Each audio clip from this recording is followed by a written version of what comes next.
What is happening, Post Shifters? Welcome back to another episode of the Post Shift Podcast. Of course, I'm your host, Shawn Soole. Just fiddling around with some buttons right here. As always, technology is hopefully working. Come on, go. Let's just see. There's a button. Nope, that's going. So I'm really looking forward to our guest today, the legendary Dave Mitton. The JP Wise's global brand ambassador based in Toronto. We're really good old friends. And so we've had a couple of chats before. I think the last episode we did was one of my very, very first ones at San Antonio Cocktail Week 2019. So it's been about 5 years since we've had a proper chat. We did a happy hour somewhere in the middle there. And I think we had to move 3 different locations. My microphone sucked, yet it's still one of the most listened episodes ever. So welcome, Dave. How are you, buddy? Hello, Mr. Soole. Good to be back. It is crazy. I was thinking about our friendship, and I think I met you Harvard Room 2009. Yeah, you were brand new and fresh to the country, were you not? Yeah, I was. I actually was in town to do City TV, and I was there with Kevin Brush. And I remember being at Harvard Room, and I had to be on TV at like 6 a.m. in the morning. And my wife called and she said, "You're still out?" I'm like, "Yes." Like, we're just hitting one more place. She's like, "You have to be on TV at 6 a.m. tomorrow morning. Get to bed." I'm like, "Yes, dear." And I went, called a cab and went back to my hotel straight away. I remember how responsible you were. I was very impressed. 29-year-old. The beard was not there, or hell, if he even had a beard, could grow a beard then, it would be very, very brown, not white like it is now. So you're very well known in the industry, but for the listeners at home, how did you get into hospitality, and how did Harvard Room come around? Like, what's your story? I mean, how long do we have? It's been a long time. Grew up in a small town, New Brunswick, right on the water in the East Coast, Canada. Never wanted to do the university thing. I wanted to go travel and see the world. My parents thought it was a great idea, and they said, "You're going to have to pay for it on your own." And I went out on an adventure and went through Australia, New Zealand, Asia, Europe for several years, and fell in love with traveling, fell in love with the bar world, because that was how I started working in the bar scene. From bar backing, doing security, getting bar gigs. I've worked, my first role was as a bathroom attendant, working illegally somewhere. I didn't have papers, and just, eventually found my way behind the bar, and, got to the show, got to be able to bartend, and fell in love with the spirits and beer and wine world, but really fell in love with the cocktail world. And there wasn't a real big cocktail world in the late 90s, early 2000s. Yeah. There wasn't websites to check out, magazines to buy, even books. Like, we were scouring old cocktail books and to find out how to make a Manhattan or a Vieux Carré, and essentially fell in love with the classics. Made my way back to Canada, found myself in Toronto, opened up my first place with a friend called Jahosky. It was an old butcher shop from the 1920s. There's a painting right behind you. Yeah, this is my memory every day, having coffee, of what not to do when opening a bar and restaurant.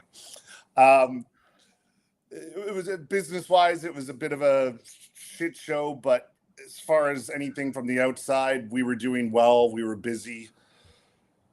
I tried to bring in classic cocktails from the 1920s to try to go with this old sign that was put up in 1923. And Toronto was not ready in 2004 for classic cocktails. I remember watching, because it was on Opening Soon.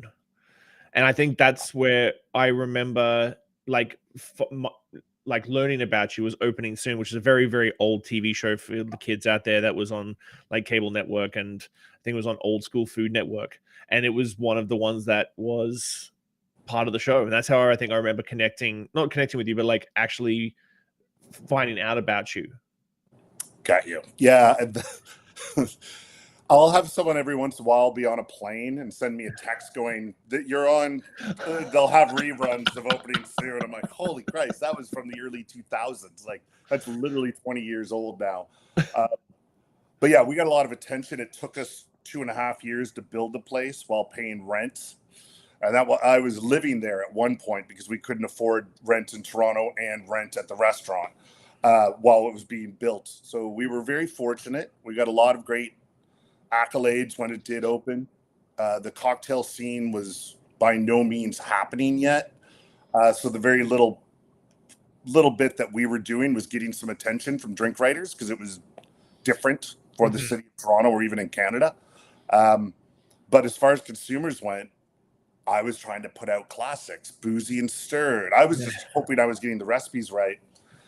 And we'd have the suits coming in from the business districts. We were a bit of a hot spot, and they would order a Manhattan or a Negroni, and they would just push it back and be like, dude, that's all booze. I'm like, yep, that's what the menu read. But, and, we had to readjust back in 2004. And that was where I found myself like, we didn't have mentors in Canada, the bar scene back then, not for the cocktail world. And I had access to books like from Douglas Ankra over in the UK and Dale DeGroff, and they were blowing my mind because in these books they were using things like fresh juice and bitters and things that we couldn't get in Canada yet. Or sorry, we could get fresh juice, we weren't using it.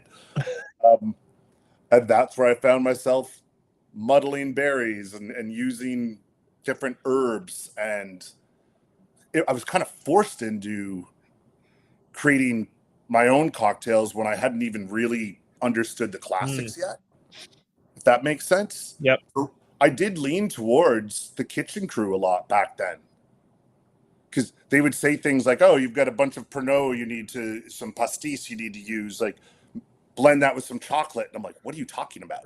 And then, you try it and be like, oh, this is pretty good. So we started putting out some pretty wild things that it wasn't even really my style at the time, but I was certainly learning what not to do and what to do and what worked and Toronto and Canadian palates. Yeah, like I remember, to be honest, I think I watched that opening soon episode while I was still in Australia because I didn't come here till 2006. So I think I remember watching late night Food Network and opening soon and was like blown away with just that show was very, very good. So fast forward, Harvard Room, was that your second venue that you did? Technically third, because with the group we were doing Chosky with, we did a spot across the street, which was a Spanish place where it was kind of standing and it was kind of more, well, it was definitely cocktails more influenced from places like Spain and Portugal. But guess what? 2005, that the city wasn't really into it. 10 years ahead of the curve. We were trying, and then I actually went over to Europe with my girlfriend at the time, and we spent almost a month there just traveling through Italy and Spain and Portugal and France. And I came to a realization that I just spent the last few years of my life like never taking a day off, and working for somebody who was a partner but a big investor that weren't letting us really do what we want. And two of my dear friends, Chris Sheeky and Corey Vitiello, wanted to do a spot with me. And we found a space up on Harvard Street. And at the time, it was like, oh my God, Harvard Street up in the annex. Like, I only know Queen Street West. I don't know this area. And we managed to get the space, and it was so small. Like, Chahosky was 3 floors with a big rooftop patio. And that was I was thrown into something that I wasn't ready to do yet. But this little spot, we were like, okay, we can probably have 30 seats inside, 10 at the bar, 30 outside. And we took about half a year to build the place instead of 2.5 years. Because we'd learned a lot of what to do and what not to do in that time. 2.5 years is a long time. Yeah, especially when you're paying rent. Yeah. I could have owned a really nice house in Toronto at that point. But anyway, live and learn. When we did Harvard Room, I was like, I really want to go back to these classic cocktails because I had been so intrigued with them for the last couple of years that I was learning. I was going down to places, taking a bus on a Sunday night at midnight to New York City, So the next day I could go sit at Milk and Honey or Flatiron or PDT and get to know these guys and gals making the drinks and watching them and asking them about the fresh juices, asking them about the ice programs. Like, it was just wild to me. And when we came back and we had a little 30-seat restaurant, it was like, we can do this. We can do an ice program. We can do fresh juices. And I'm like, I'm going to do this. I'm going to stick to it. And, again, worked with Corey and his menu, because when we opened up, we were very fortunate. We got a lot of press because opening a restaurant at that time, 30 seats was, we were told how we were doing the wrong thing. If you're going to open a proper restaurant in Toronto, it should have 60 to 100 seats, because all of the very, very successful restaurants with no cocktail programs but great wine programs back then was just that. I think I laugh now. I was looking for an article a couple months ago and came across one of our first write-ups, and the very well-respected food writer was going on about the cocktails and how they were not used to it, but they also couldn't grasp that our staff that had tattoos on their arms were knowledgeable in food and drink. Think about that. Like, that doesn't make me sound old right now. They were talking about staff being tattooed, but actually understanding the bar and restaurant industry. So yeah, we were fortunate. It was luck. It was the right time. People wanted to talk about something different in Toronto, so everyone was writing about this small little restaurant that was probably too small in their eyes. We were doing cocktails, classics, and then we kind of watched it progress. Like, a year later, places like the Black Hoof opened, and really helped bring that out. And within a couple of years, cocktails had exploded around the city, and we were certainly seeing it. I mean, it was already going in Vancouver and the West Coast, and thanks to people like you, it was happening. But it did start to grow. Like, the first few years, there were less than 10 of us in Toronto that were doing cocktails, which is pretty wild to think. It is crazy when you talk to the younger generation of bartenders, and you're like, I remember, like you said, bitters. I remember when Cynar hit the market. Like, I remember when you could actually get Peychaud's easily without having to smuggle any back from like the US. And they're like, oh no, that's and then they just don't connect with like how easy it is to get stuff these days, how open it is for everything, information, tools, picture, like anything you need, you can get somehow. Yeah. If someone asks for a cocktail that you don't know the specs, it's a quick turnaround in Google because you've gone to get ice. Where back then you'd be like, you didn't want to come off foolish. You'd be like, oh, how do you normally like that? Yeah. I like that Diamondback. And you didn't know what it was. You couldn't Google what it was. There just weren't websites set up yet. So how did the JP Wise's brand ambassadorship come up for you? Because again, that was early in the day. Did you celebrate your 10 years with JP Wise's? Yeah, we just this past June was my 10 years in the role. Wow. And So, I mean, was sorry, I just cut you off. that's okay. But like, that's 2014. So like, even then, there was only a handful of brand ambassadors in the world. Like, brands weren't seeing brand ambassadorship as a sort of a legitimate role. How did it come back around for you? Well, I mean, kind of at the time, it was more of, as you remember, it was like global brand ambassadors were a thing, but again, not huge. Like, you had Angus Winchester from Tanqueray, you had Claire from Belvedere, Demi from Grey Goose, you had Simon Ford, and you Raj Nagra. Yeah, and it was like for the big brands, basically a lot of the vodka and gin brands.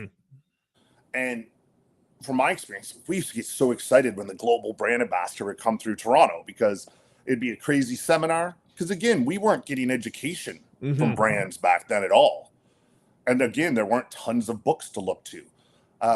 So if a global brand ambassador came to town, everybody was running to their seminar, and then you would hope they would come to your bar at night so you could make them a cocktail with their spirit. And Harbor met a lot of that, and it was great. So I get to know a lot of these guys and gals that were coming to town over the years. And in my mind, there was never a moment in time where I was thinking I would be a brand ambassador, because I'd been bartending since the early 90s, and I owned a couple spots at that point, and I was like, this is probably it. I love this. This is great. And it was a very large gin brand. They probably don't want me to say their name. So it was a very large gin brand reached out and said, listen, we're holding almost auditions, and we're choosing some figureheads from countries. Would you be willing to apply for this global ambassador role as the person applying from Canada? And I thought, I'm not going to do this. Like, it would be moving to London, and I had the businesses, and the person kind of convinced me. I'm like, all right, I'll go through the interview process because I'm just curious now. And I think of how bad my interview process was, because I wasn't somebody who looked after brands, and I'm like, they must have thought I was a fool during the few online interviews, which were virtual, which was very strange to have a virtual interview. Was it through Skype as well, through old school Skype? Yeah. And apparently I got down to very close. There were a few people, but I didn't get it. And it went to the right person, very good person. But during that, the spirits industry is, people talk just as much as the bar and cocktail industry. So word got out that I had applied, and Corby Spirit and Wine and Pernod Ricard reached out and said, are you trying to be a brand ambassador? I was like, well, kind of explained to them, and they said, this is when the interview process was going on. They're like, please don't say yes to anything. Give us 2 weeks. We want to present something to you. And I was intrigued, and basically they came back and said, we'd like to create a role for a Canadian whiskey ambassador. And I mean, that essentially didn't exist at that point. There were figureheads like Dan from Canadian Club and whatnot, but like, as far as brand ambassadors going out and doing big trainings and stuff, it wasn't a thing for Canadian whiskey yet, and a very misunderstood spirit category. But they thought I would fit the role of a Canadian whiskey ambassador, the messy hair and beard and denim. And basically it was a year contract where I thought, talking to my business partners, they're like, yeah, okay, you just have to travel across Canada and the US a little bit. And I was like, yeah, it's a couple times a month maybe. And then it quickly turned to about 40 weeks a year I was on the road, and, but didn't have a clue what to do. Like, was doing anything I saw other brand ambassadors do. Go buy drinks, talk a little bit about what's in the bottle, what kind of a cocktail you can make with this. And, specifically, because I know you were always into Canadian whiskeys too, that Canadian whiskeys weren't really thought of in the classic cocktail world, even though they had a large presence at one point. I quickly learned how many people across Canada and certainly the US didn't know anything about the category. I learned how much I didn't know about the category, to be quite honest. And, getting to work with people like Dr. Don Livermore, our master blender, and everyone at the distillery, and amazing people like Davin DeKergamo, who were willing to give me time to ask questions. And thankfully I had his book to go through history. And I decided really quickly that we had to keep having fun, but we needed to change the whole program and create it and just create pure education on the category along with the brands. And that was what kind of really hooked me, because people weren't into a Canadian whiskey.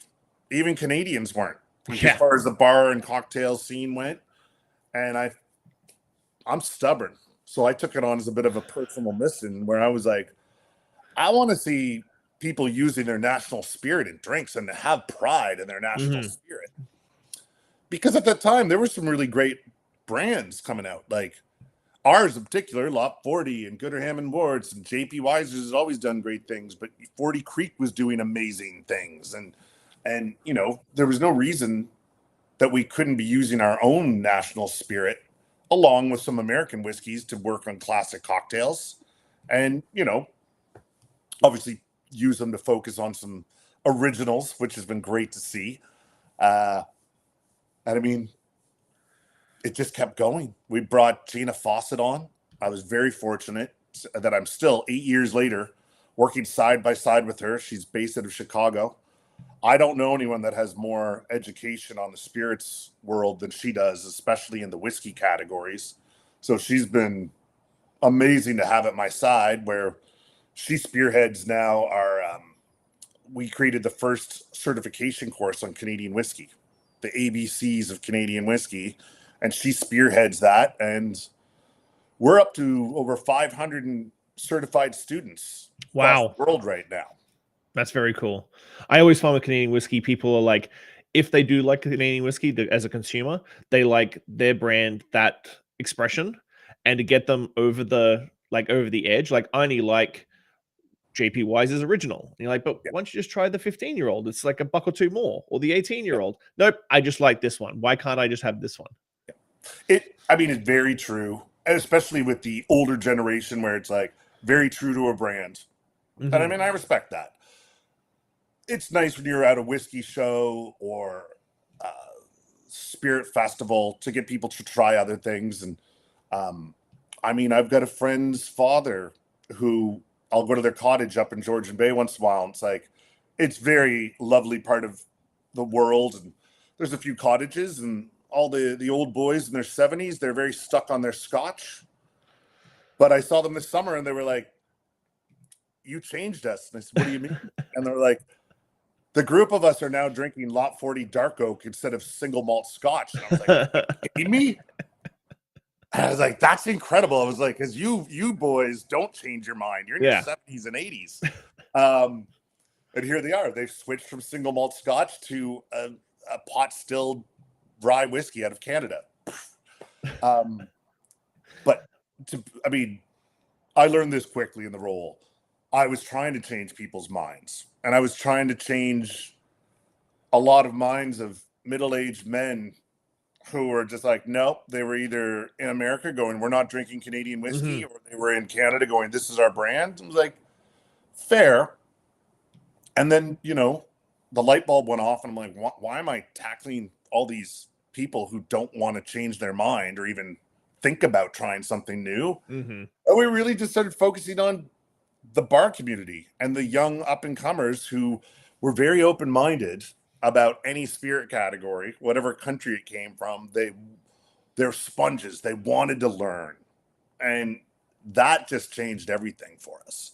We started seeing cocktail placements on menus. We started seeing them put it in their well. We started seeing them grab for it when they want to get creative. Like, it just, it wasn't working with people my age and up. We had to go younger, and it's been working much nicer the last several years doing it that way.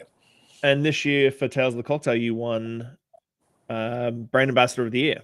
I can see the plate behind your... Yes, I had that. I was like, I asked somebody who had one, I was like, where'd you put it? And someone, it's on our wall. Somebody was like, it's in the drawer. I'm like, I'm not putting that in the drawer. But I'm also like, I'm not hanging it up over my bed. So I thought my little cabinet of whiskey books and cocktail books would be a nice place to put it. Yeah, I was really honored. I don't even know if it's truly set in yet, but it was. Yeah, it seems like you're super uncomfortable at talking about the accolade. Hey, it was a great year, and I'm so proud to be recognized by the judges and my peers. There's no higher honor. Like, it's incredible. And I was very fortunate where I was nominated a few years prior to this, and I was just so excited to be nominated. Like, it sounds so cliche. And I never took it. I was like, that's great. I was nominated. Like, top 4 is awesome. Top 10 is amazing. Like, and it was this year where I didn't say this on stage because so many people do, and I don't know if it's true or not, but it was for me where it was the day before the awards, and Gina, my counterpart in Chicago, we do all of our events together at Tales, and she looked at me and she's like, "You've written a speech, right?" I was like, "No." I was like, I got some points that I might do if it happens. And she was just shook her head. She was like, "Just write bullet points at the very least." And I was like, "You're right. Because what if this happens?" So I admit, when Nicola and Vance were up on stage, and I kind of felt Nicola look my way for a minute, which I didn't know. And I went, "Oh my God. Oh God." And the judges are not supposed to know. They never know. They pull the envelope and it's a true surprise. But she was telling me later that something had happened with the envelope. So they actually had to look to make sure they had the right one. So she was like, "Christ, I went out on stage and I knew." She was like, and she does not have a poker face whatsoever. She was like, "I'm trying not to look at you." But it was that thing like, "Oh my God, they're going to call my name, I think." And they did. And, and I was like, "It's cool. I'm not going to get emotional." And I got up and I was just so nervous and so excited. And you get emotional because you're looking at 450 people that you admire and, like really admire. And like, they're the best in the world that are invited there. And it kind of hits you like, holy shit, I'm up on stage in front of these people. And yeah, it's been pretty overwhelming. I mean, it's 2 months ago now. But people still, it's pretty funny when you walk in a room or you get a call or when someone introduces you, it's a little silly now. But I mean, I had a very dear friend. They're like, "Embrace it for the next year because it's going to be gone in a year's time." And I'm like, "You're right." It's very Canadian of you, Dave. I mean, I would say I do get shy about it, but it's like, yeah, you're the first person that I've ever spoken about it, like online or in an interview. And I mean, that's just from the heart. Appreciate that. So with JP Wise, you've been with them for 10 years. With such a rich history, how do you and Gina, like how do you, when you plan these events and these educationals, how do you balance this rich history of JP Wise's, but also the innovation for Canadian whiskey? Because Canadian whiskey, I've always said Canadian whiskey rules are you can either use them for good or evil. Yep. Like you can either use the rules for good and make really great whiskey, or use them for evil and put rye whiskey on your label when you're 100% corn. How do you balance this innovation plus the tradition? I like that, the good or evil. And I always say similar. I'm like, the rules allow you if you want to be a little lazy and just put out like a really double, triple, quadruple column distilled corn. So there's not a whole lot of flavor, and put it in an old wooden barrel for a minimum of 3 years, like you get a Canadian whiskey. Or if you want to take advantage of the fact that by tradition, all of the grains can be fermented separately or distilled separately, and you can concentrate up flavors that you want. You can strip away flavors you don't want. And then you can age for minimum 3 years to be a Canadian whiskey, any type you want, any proof you want. It's pretty cool. And there's obviously some more rules in there, but we've got 100% rye. We've got 100% corns. We've got column distilled, double column distilled. We've got column and pot distilled. We've got things aged at any type of cask you can imagine. We've got whiskeys as young as 4 to 5 year blends, and we've just released a 42-year-olds. I mean, our proofs come out at different things. We've got single distillates and we've got 7 distillate whiskeys blended together. So this, the opportunities are endless for innovation. And Dr. Don, our master blender, and Amy Levesque, our head distiller, like, man, them and their teams can have a lot of fun. So with our history, like you say, when we were doing the course, the first little bit is all about history. You look at someone like Davin's book on Canadian whiskey, and that, like, our history is extremely rich. And it's stuff that we don't know about. We don't learn in school. America doesn't know about. The rest of the world doesn't know about. But we've got decades and decades. We've got history from the mid 1800s up until now that we can talk about.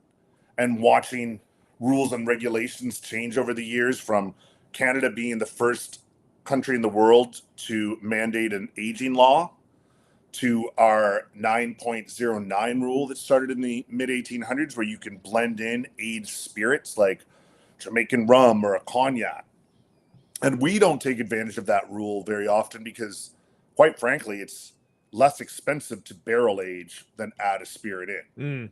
But there's some brands like that are taking advantage of the 9.09 rule, and they're doing some really cool things. So I think it's great if Canada does embrace that rule, because you can get innovative with it, really innovative. But yeah, we do kind of a mixture. We try to blow people's minds by going into the history, because there's so much with real people that the brands are still going all these years later. Like JP Weiser's, for instance, in the US, Lot 40 has been around since the late 90s. It went away and it came back 2012. So it's an innovative, amazing cult following brand, but it doesn't have the history of something like JP Weiser's or Gooder Hem and Worts. Like JP Weiser's one of the biggest selling whiskeys in Canada, if not maybe the biggest right now. It's from 1857. It's been around longer than a brand like Jack Daniels. Yeah. Which, that, every time I say it, that's mind-blowing. And you go to America, and I mean, some of the northern states will know JP Weiser's, but we're basically introducing a new brand to everyone, which is also great. It's like a restaurant. If everyone knows your restaurant's there and your sales are at one point, you can't get busier. If everybody knew about JP Weiser's in the US, we'd have no chance at our sales going up. The fact that so many people don't, and when we introduce it to people and they like it and they buy it, like, it's not going to happen overnight, but we have all the room in the world to grow right now. How is the US market for, because obviously the US has their own rye, so it has to be 51% rye, where we do a lot of 100% up here. How does when you travel to the US, how is the appeal for the bar community when it comes to Canadian whiskey in general, and especially JP Weiser's? Yeah. So, I mean, Gina and I, in our course, we always, one of the weeks is like Canadian versus American. And we specify on American rye versus Canadian whiskey. But we always like to point out, for instance, the US has they had 36, now they have 37 categories of different whiskey. That's 37 categories of different rules and regulations. So Canadian whiskey will often get compared to American rye, which, like you say, American rye or American straight rye, which are two different categories, but it's made completely differently from Canadian whiskey. So it's not really fair to compare. Now, if you're using a brand like Lot 40, you can compare it to a straight rye because it's made the exact same way, but the fact that it's made in Canada makes it a Canadian whiskey, where we have one category. As you brought up earlier, like, you could put Canadian rye whiskey on a label and it could be 100% corn, which makes it confusing for people. Or we get compared to, people will hear American blended. And you'll have a lot of, I don't want to say Americans, but people will turn their nose down when they hear blended, especially in the US. They'll turn their nose down to a blended Scotch, a Canadian blended whiskey. And it was Gina that pointed this out to me a couple years ago. And we're including this now in our education, and it just blew my mind. So, like you say, 37 categories of American whiskey. You've got like American straight bourbon, American straight rye. Like, that's right up there with single malt Scotch. Like, very strict rules and regulations, has to be made a certain way. You know what you're getting. And then you can go all the way down to like American blended. People, for instance, if you're in the US, there's a Seagram's American blended whiskey. People see Seagram's, they assume it's Canadian, but the label says American blended whiskey. The category American blended whiskey, you're allowed 80% neutral grain spirit into the blend. Oh. Hey, that's one of their 37 categories, and it's like, that's the rules of it, and that's what it is. But people hear blended and they assume that places like Canada and Scotland can do the same thing, where it is not true. Canada, Scotland, Ireland, Japan, like, it's illegal to put neutral grain spirit into our whiskeys or sugar. Like, but then that category would confuse people, because if you can put 80% vodka in your whiskey bottle as an American blended, it makes things confusing. Well, I think that's the hard thing sometimes, especially being here in Canada. I remember doing my WSET, my CSS, and we don't get to see a lot of those spirits come over the border to Canada. Same thing with Irish whiskey. We just don't get that influence from the US. So there was a couple of questions that threw me for a loop, because we never see them up here. They're quality products that are really, really good. And so we get a certain benchmark. And so, I have been to a couple of liquor stores in the US. I'm like, what is this? What is this? Yeah. Well, and speaking of that, great segue. It's like, you go to I was in Florida a few weeks ago, and you go to like one of their Walmart liquor stores, and it's incredible, because you go through like the American whiskey section, the Irish whiskey section, and it's so much more than we can get here in Ontario, at least. I know places like Alberta is much better. But you'll go to the Canadian whiskey section, and I'll see 20 to 30 brands of Canadian whiskey that are not sold in Canada.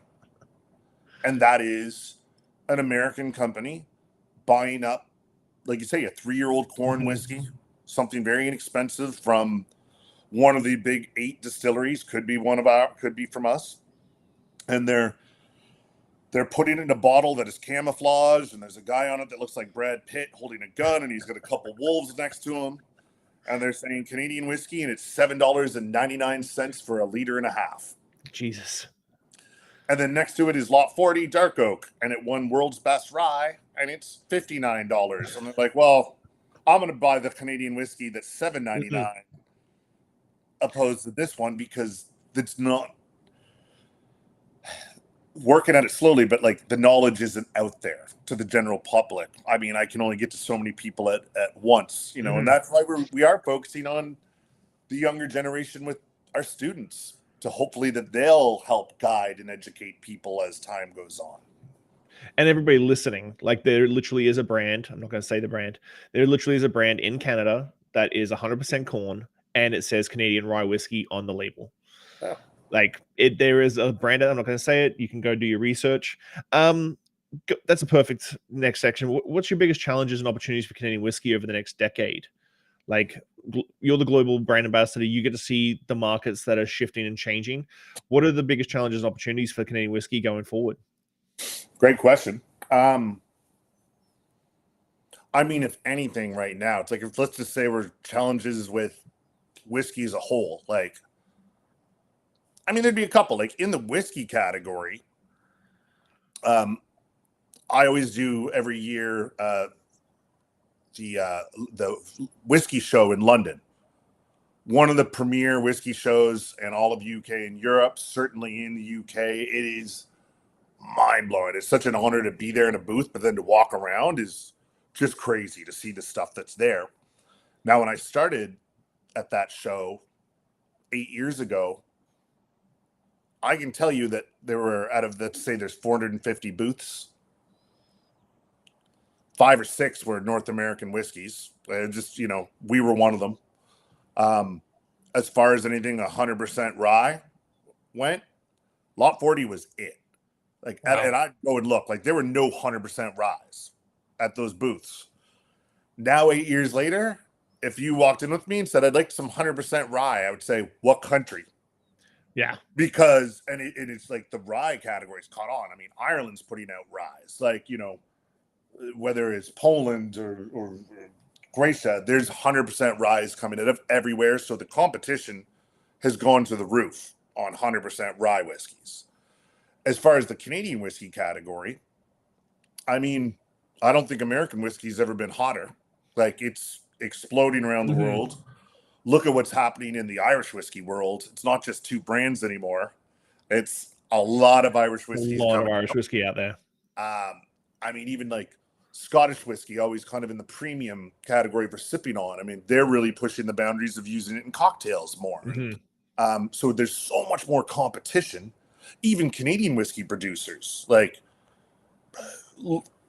there's over 300 distilleries across the country now. Now, mind you, a lot of those are not going out of their provinces, out of the country. But like you say, in the next decade, I'm sure that's going to change. Mm-hmm. And I mean, another challenge right now, just for any kind of whiskey, let alone Canadian whiskey or any kind of spirit, whether it be rum or agave, gins, like people are drinking less spirits. Yeah. The the categories everywhere. I mean, this is part of my job. You're sitting in all the studies and reports, and the amount of RTDs that people in Ontario are drinking is staggering. Mm-hmm. So, as a spirit company, how are you? The top brass, the bosses making all the big decisions, and be like, well, everyone's drinking RTDs. That their job is to make money for the company. So RTDs are becoming a huge thing right now. Certainly in Canada and the US, like it's never been bigger. Canada, Ontario, I don't have the stats in front of me, but it's terrifying. It's for me, I'm like, oh my God, everyone's just drinking canned cocktails right now. Well, coming from Australia, like Australia's RTD culture is insane. It has been for decades. Like I remember working at nightclubs and literally we didn't have rails. We just had banks of fridges with every RTD you can possibly imagine. You just go up to the bar and you go, I want a Jack and Coke or a Johnny Walker and Ginger. Like, and that's pretty much a can, crack. There you go. Off you go.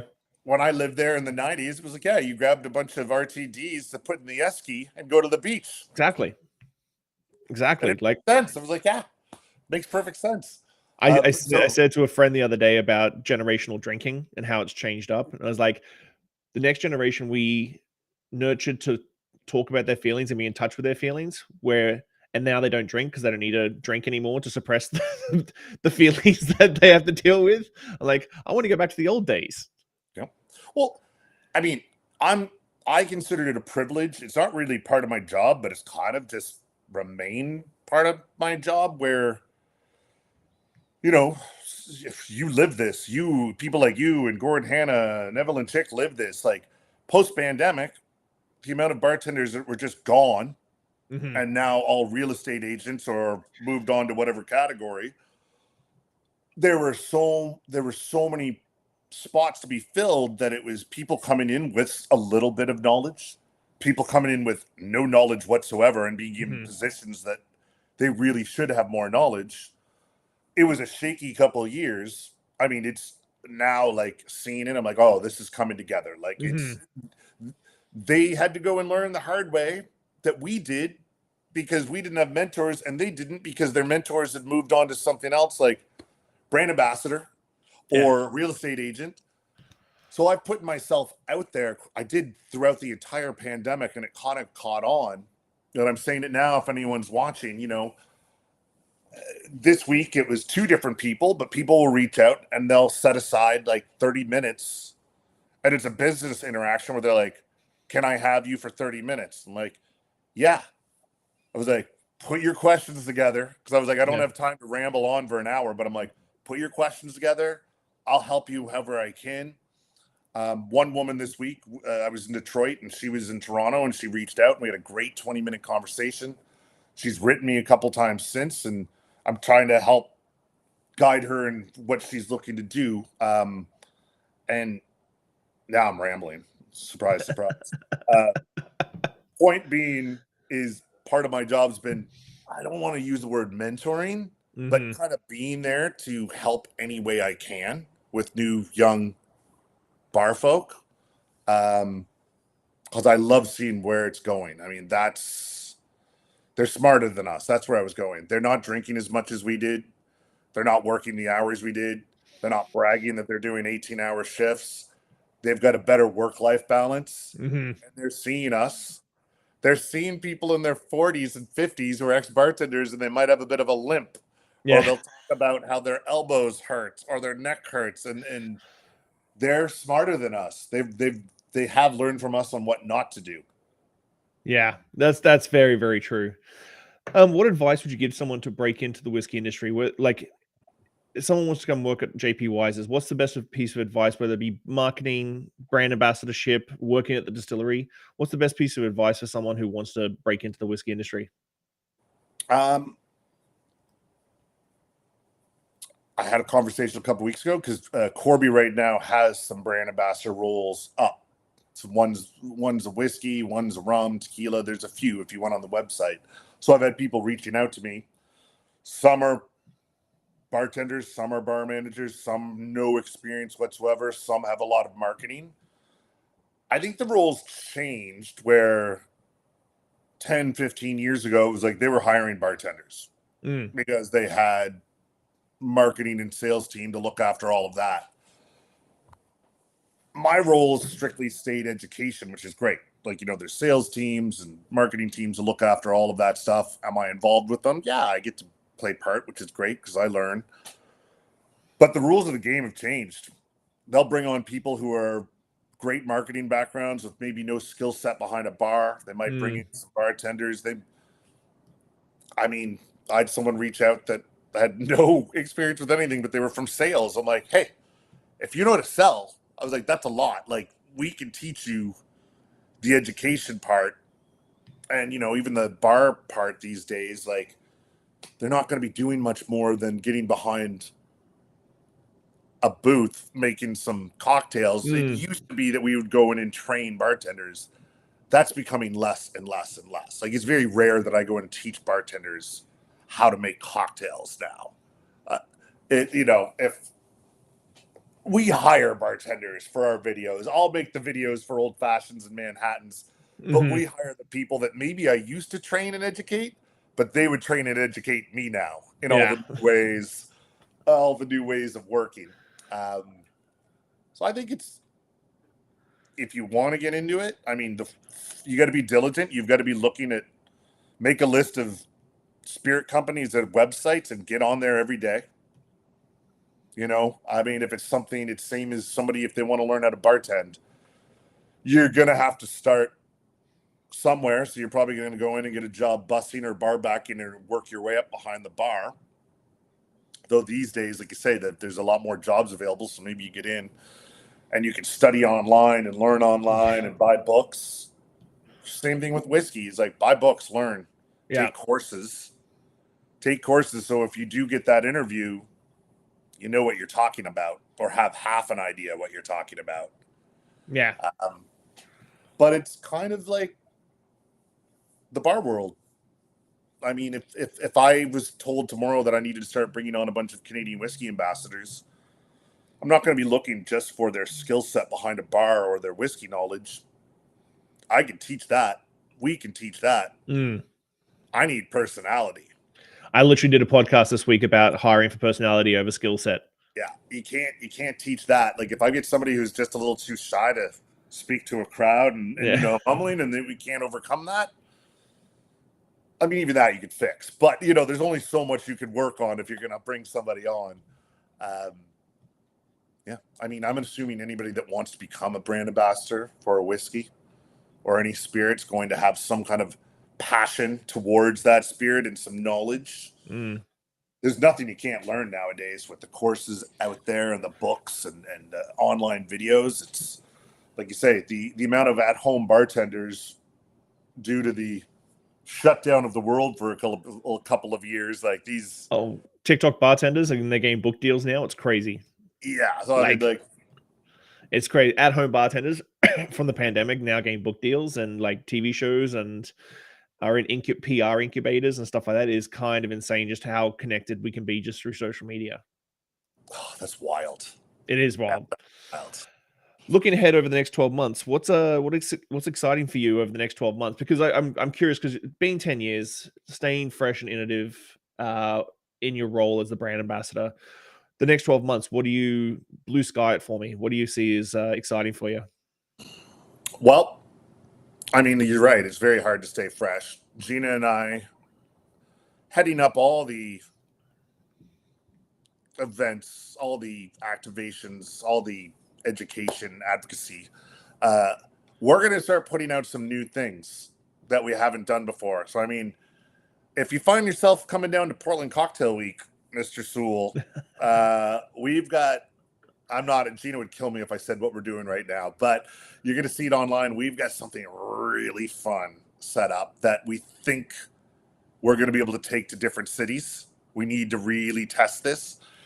So we're working on different activations that we can recreate in different markets is one thing we're focusing on. We're focusing on education and books, talking about book deals. We're starting a book club in Detroit right now where quarterly we'll bring in different authors and purchasing books for the bar community, and then during the day and during the evening more consumer, but trying to share the love with people that have taken the time to write about us, whether they're using Lot 40 in a cocktail or JP Weiser's in their whiskey section.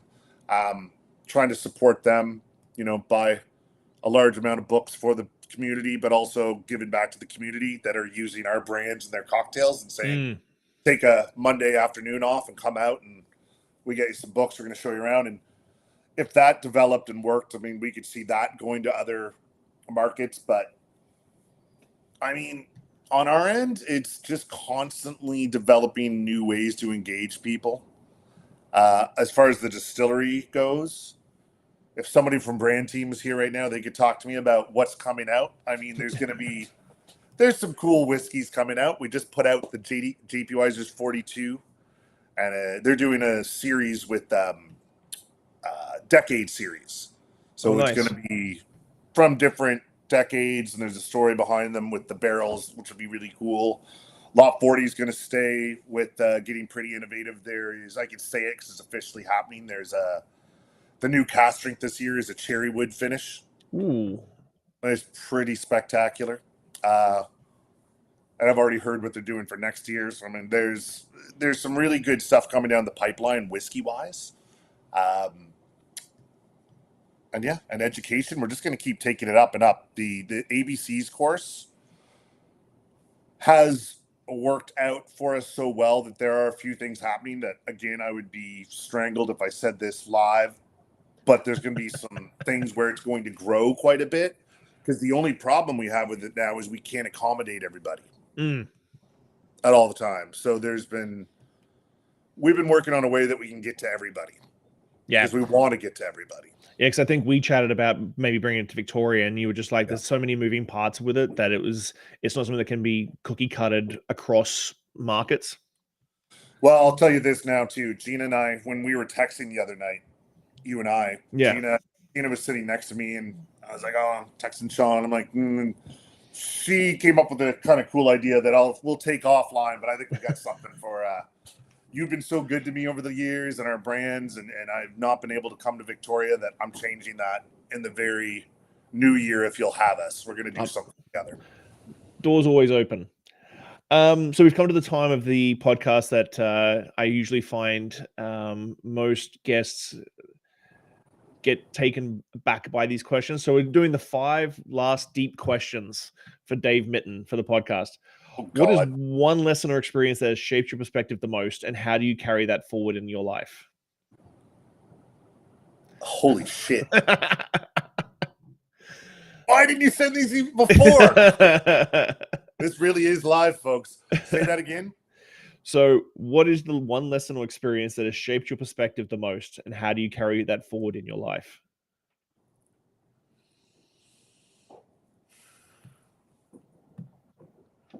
I mean, this is going to sound just kind of like a bullshit answer, but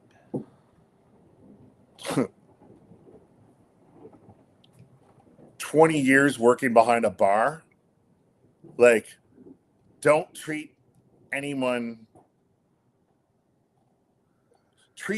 the way you treat your mother, for fuck's sakes. Like, be kind to everyone.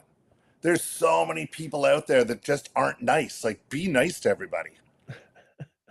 And I try to, go through life. Like, even if you're having a bad day, it's like you got to step back from it. It's like, just be nice. Like, everybody has the ability to be a bit of a dickhead at times, but just, try to be nice to everyone. You don't know what someone's gone through, what they're going through. It's not always easy to be nice, but just be nice. That's a good one. If you could leave one lasting message or piece of wisdom for the world, what would it be and why? Damn you. I didn't have better answers if I had time to think about this. Come on, you know me. I like the raw answers. this could come across as privileged, but it's one of those things, like, I don't want to say work hard and no matter what, your dreams will come true. But I mean, it is kind of hokey and cliche. And it's like a few things I've done in my life with a couple of the bars, restaurants, and, I've had people, naysayers, like, say, I wouldn't bother if I were you. Like, it's not possible. And, don't ever give up. So cliche. But I mean, work, don't ever stop, tenacity. Like, if opportunity doesn't knock, build a door. I think somebody famous said that, but it is, I agree with that. I live by the rule that anything's possible, and possible just takes a little longer. Yeah. I mean, like you say, we were talking offline. I'm working on some stuff right now where I actually think it's going to be impossible, but I'm hoping that I can pull out some more surprises before my time's up in the next few years. Nice. Yeah. Never give up. Looking back on your journey, what is something you wish you had understood earlier in life?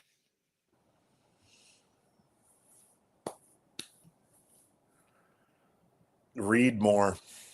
Mm. I wish I would have read more, because now I've realized, I'm like, oh, I really like reading.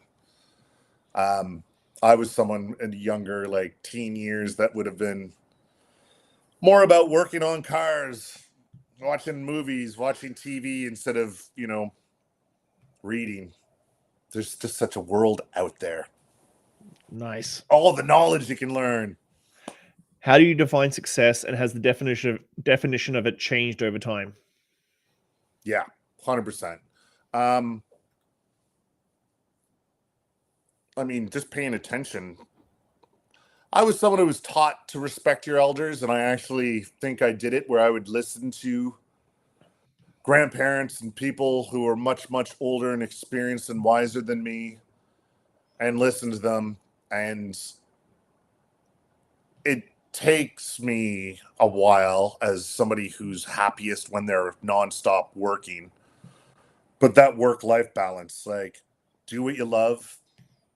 And again, from a place of privilege, I've been very fortunate that I've always been able to do what I love, and maybe that won't last. I mean, maybe tomorrow it will be gone. I think happiness and peace is much more important than money. And I mean, I'm coming from someone, like, I don't own a home. It's not like I don't have a flush bank account by any means. But I've been happy. I've been having fun. And there's been some opportunities I've turned down where that might have gone the other way, and I would have made a lot more money, but maybe I wouldn't have enjoyed it as much. So I've been having a good time in all of my years, and enjoying life and getting to see the world. And just, if you can do what you love and get paid for it from a place of privilege, it's incredible, but do what you love.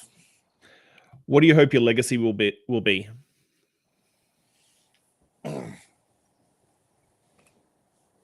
He was a nice guy who always wanted to help others and could make a great drink.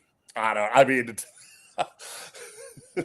don't know if I'll have a legacy. I'd probably be forgotten about pretty quick. Oh, we'll talk about it for a couple of days. Everybody thinks that you get talked about a couple of days, and then a year later but I'd like to think that if I was gone tomorrow, that I would be missed, and people would generally think, like, say, he was a good guy.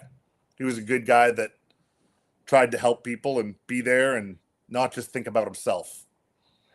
Well, I think that if you're the epitome of a Canadian whiskey ambassador. Like, if you go to AI and go, draw me a picture of a typical Canadian whiskey ambassador, it's just you. It's just you in denim, all the time. There's some pretty great people out there representing the brands and spirits these days.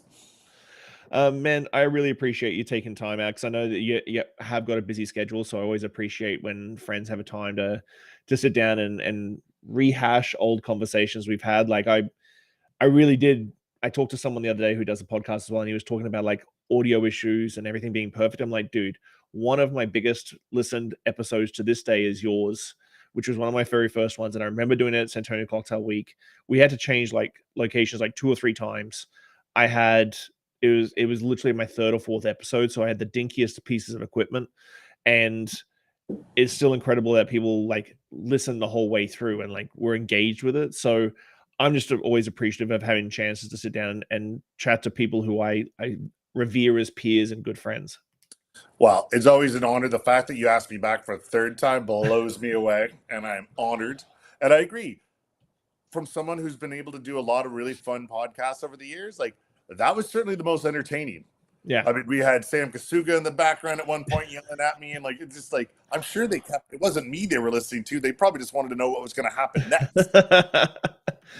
Well, man, thank you so much for your time. Have a good day, and I really appreciate being on the show. Thank you for having me, Shawn.